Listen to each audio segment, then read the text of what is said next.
그러면 영문법은 어렵지 않아요. 이 편을 시작하도록 하겠습니다. 여러분 잘 따라오고 있나요? 벌써부터 너무 지치신 거 아니시죠? 네, 이제 시작입니다. 영문법은 정말 어렵지 않습니다. 왜냐면 제가 영문법을 하고 있다는 건 정말 쉽다는 얘기예요. 자, 우리가 저번 시간에 배웠던 내용 보면 시간에 민감한 언어, 숫자에 민감한 언어, 어순이 자기중심적인 언어이다. 이 부분에 대해서 배웠는데 이 시간에 왜 또 민감한 언어인지에 대해서 이야기를 하려면 역사적으로 쭉 나열이 돼야 되는데 그 부분은 이제 본 강의에서 좀 들을 수 있을 겁니다. 그리고 이 숫자에 민감한 언어도 역사적으로 다 이해가 될 수 있거든요. 이 역사적 또 재밌는 이야기들을 듣다 보면 이 시간과 숫자에 대한 이 이야기가 더 재밌을 수 있는데 이 짧은 특강에 담기에는 너무나 조금 많은 내용이라서 다음에 기회가 되면 또 이야기를 해보도록 하겠습니다. 자, 그러면 이 영어의 특성 세 가지가 어떤 식으로 영문법에 적용이 되고 우리가 어떻게 배워야 되는지 한번 보도록 하겠습니다. 첫 번째는 시간에 민감한 언어라고 했는데 어떻게 이 시간에 민감한 언어이고 그 시간에 민감하기 때문에 영문법이 어떻게 됐는지 한번 보도록 할게요. 자, 우리나라에서는 지금 현재라는 시간이 있죠. 그리고 현재 진행이라는 시간 개념이 있죠.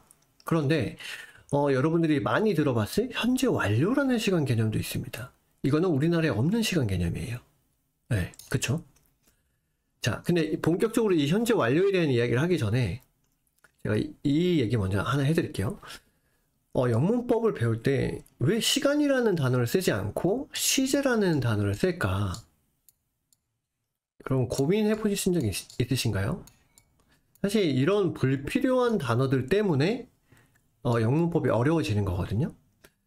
실제로 그 영문법 교재, 영어권 영문법 교재에도 이 시제라는 단어를 쓰긴 하는데 사실 시간이라는 단어를 써도 전혀 문제는 없습니다, 사실. 그래서 이 시제라는 걸 텐스라고 하는데 이 시제라는 거는 똑같은 시간이긴 하지만 동사라는 단어가 나타낼 수 있는 시간 개념을 우리는 시제라고 하는 거예요. 사실은 시제라는 단어를 몰라도 그냥 시간이라고 알고 있으면 돼요. 그래서 시간은 현재라는 시간, 그리고 현재 진행이라는 시간, 이거는 우리나라에도 있는 시간 개념이죠. 그럼 이 현재 완료라는 건 무엇이냐? 여러분들이 영문법 문제를 풀 때도 많았고, 그리고 이 현재 완료는 리딩에서도 꼭 필요하고 라이팅에서도 꼭 필요합니다. 그리고 스피킹에서도 매우 필요한 영역이라고 할 수 있죠. 그런데 스피킹에서는 현재 완료를 쓰지 않고 과거로 대체를 할 수 있지만 여러분들이 조금 더 원어민스럽고 네이티브스러운 영어를 구사하기 위해서는 현재 완료를 써주면 좋습니다. 일단 현재 완료라는 개념이 일단 단어부터 너무 어렵죠. 현재가 들어가 있고 그리고 완료가 들어가 있어요. 그리고 영어로 present perfect.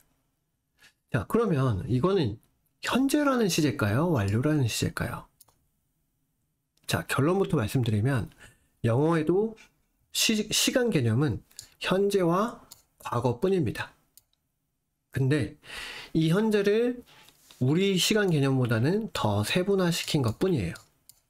왜 세분화시켰냐? 영어는 시간에 민감한 언어이기 때문에 시간을 더 철저하게 표현하기 위한 언어라서 그렇게 더 세분화된 겁니다. 자, 그러면 여기서 중요한 거, 현재 완료 시제는 어떤 시간 개념이다? 현재다. 간단하죠? 생각보다 간단합니다. 그러면 이 현재 완료라는 친구는 그러면 현재와 무슨 차이가 있나요? 어떤 차이가 있나요? 간단해요. 현재는 현재만 나타낼 뿐이지만 현재 완료라는 친구는 이 완료라는 단어 때문에 과거의 정보가 함께 들어있다. 과거의 정보가. 네. 이해되시나요? 그러니까 예를 들면 우리가 경험을 보통 이야기를 할 때는 과거보다는 현재 완료를 더 많이 쓰거든요. 그리고 현재 내가 어떤 경험을 가지고 있다라고 얘기를 할 때는 현재보다는 현재 완료를 더 많이 씁니다. 이 경험이라는 거는 지금 바로 생긴 경험들도 있지만 내가 과거에 어떤 했던 것이 지금 나의 경험으로 갖고 있는 거죠.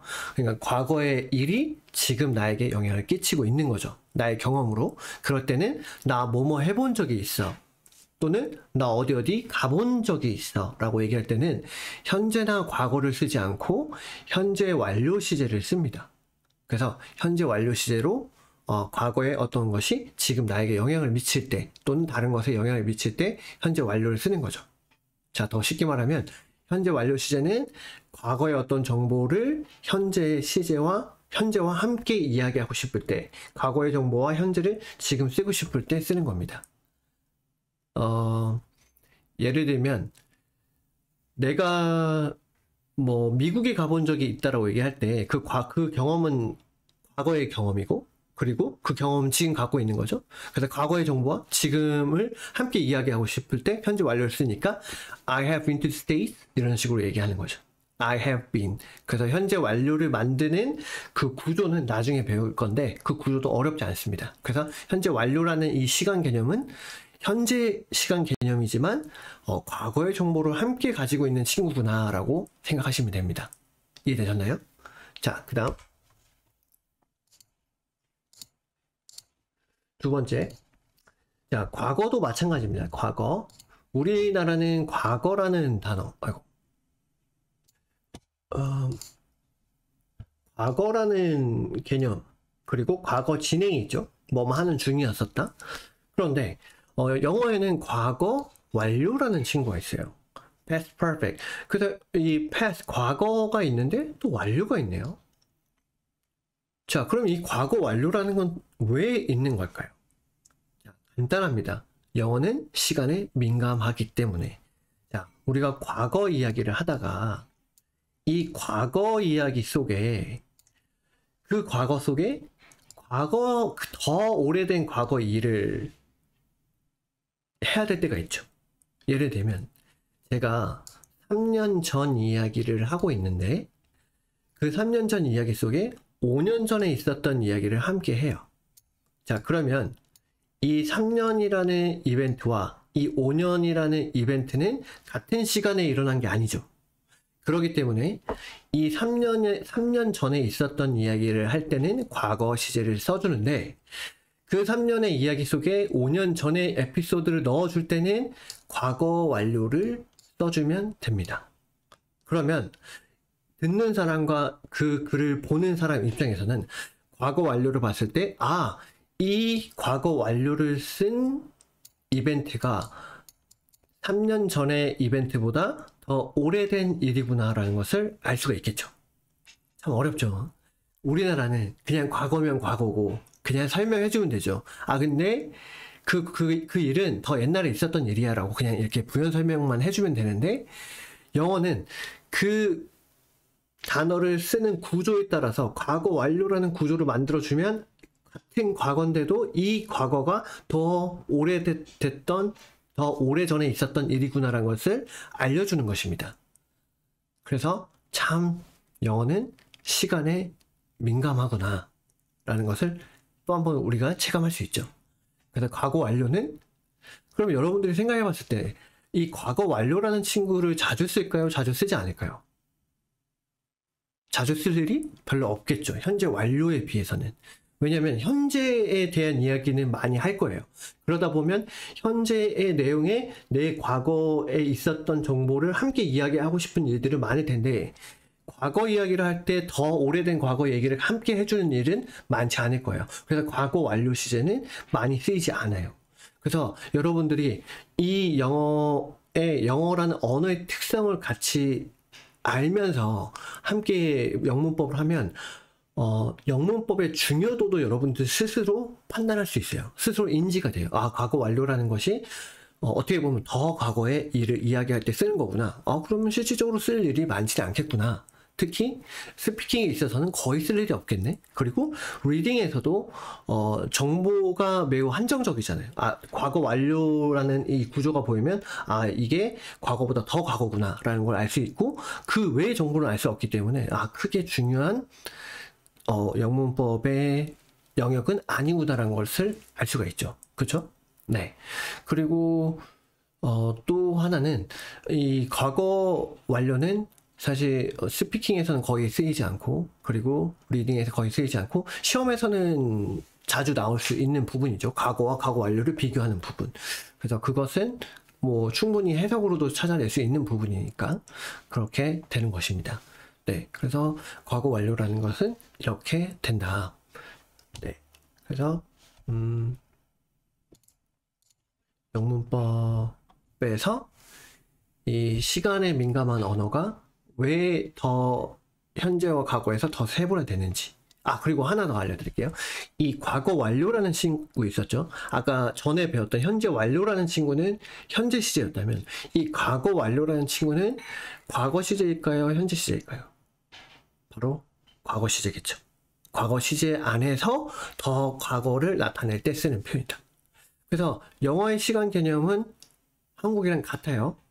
현재와 과거밖에 없다. 자, 이게 이제 언어학자마다 논란이 있어요. 3시제, 2시제, 그 이론이 있는데, 뭐, 현재, 과거, 미래, 또는 현재, 과거, 이렇게 두 가지 학설로 나눠지는데, 저는 2시제를 좋아하거든요. 현재, 과거. 왜냐면 더 단순하니까. 그래서 영어든, 한국어든 똑같이 현재와 과거뿐이다. 하지만 차이점은 영어는 현재와 과거를 현재 완료와 과거 완료로 더 세분화시켰다. 요것만 알면 되겠죠. 그리고 왜 세분화시켰냐? 영어는 시간에 민감하기 때문에. 이해되시나요? 조금 어려울 수 있겠지만 조금 되새겨보면 분명히 쉬울 겁니다. 네. 자, 그 다음. 자, 영어의 특성 두 번째는 숫자에 민감한 언어라고 했었죠. 그래서 이 쉬운 예시를 보면서 한번 보도록 할게요. 이 car이라는 단어는 자동차죠. 근데 우리가 이 car이라는 단어는 존재하지 않습니다. reading, writing, speaking에서는 존재하지 않아요. 그 이유는 영어는 숫자에 민감한 언어이기 때문에 이 단어를 이야기할 때 그 단어가 한 개인지 두 개인지 여러 개인지를 꼭 나타내야지 그냥 그 단어만 나타내지 않습니다. 이해되셨나요? 그래서 이 car이라는 단어는 존재하지 않아요. 어떤 식으로 존재하느냐? A car. 자, 차가 몇 대죠? 한 대. 어라는 이 단어가 차가 한 대라는 걸 나타내 주는 겁니다. 어는 한 개란 뜻. 자, 그리고 두 번째, cars. 뒤에 s가 붙었죠? 자동차들. 여러 대란 뜻이죠? 이런 식으로 두 가지로 쓰이지, 그냥 car, 또는 apple, 또는 watermelon 이런 식으로 단어 자체로 쓰이지 않아요. 꼭 이렇게 숫자를 나타내주는, 수를 나타내주는 단어와 함께 쓰인다. 그리고 예외적으로 셀 수 없는 친구들만 이렇게 수를 나타내지 않고 그냥 쓴다. 하지만 대부분의 단어들은 수를 나타낼 수 있기 때문에 이렇게 수와 함께 쓰인다라는 것을 아셔야 됩니다. 자, 여러분들이 이걸 머릿속에 인지한 순간, 그러면 내가 문장을 말할 때 do you have car? 이렇게 쓰면 안 되는구나라는 걸 여러분들이 바로 인지할 수 있죠. 그렇죠? 왜냐면 car이라는 친구를 꼭 수를 나타내 줘야 되니까. Do you have a car? Do you have cars? 그 친구가 if he looks like he's rich, you can ask, do you have cars? Something like that. 그쵸? 이런 식으로 이렇게 할 수 있겠죠? 네. 그리고 여기에 이제 뭐 더 추가해서 더라는 친구가 붙게 되는데, 이 더는 다음 단계이고, 여러분들이 첫 번째로 접근해야 될 건, 숫자에 민감하기 때문에, 이 명사, 어떤 사물이나 사람을 나타낼 때, 한 사람인지, 여러 사람인지, 한 개인지, 여러 개인지를 꼭 나타내준다. 자, 여러분들이 이걸 꼭 인식해야 되는데, 아까도 말씀드렸다시피, 셀 수 없는 친구들은 그냥 이렇게 수를 나타낼 수 없기 때문에 그냥 단어를 쓰겠죠. 그런데 여러분들이 이게 countable or uncountable, 셀 수 있는지 없는지를 고민하고 수를 넣을까 말까 하면서 실수하고 사용하지 못하는 것보다는 일단은 수를 표현해 주고 하나씩 셀 수 없는 단어들을 알아가는 게, 그게 더 여러분들 영어 학습에 있어서 도움이 될 거라고 저는 생각을 합니다. 두 가지를 다 가져갈 수는 없어요.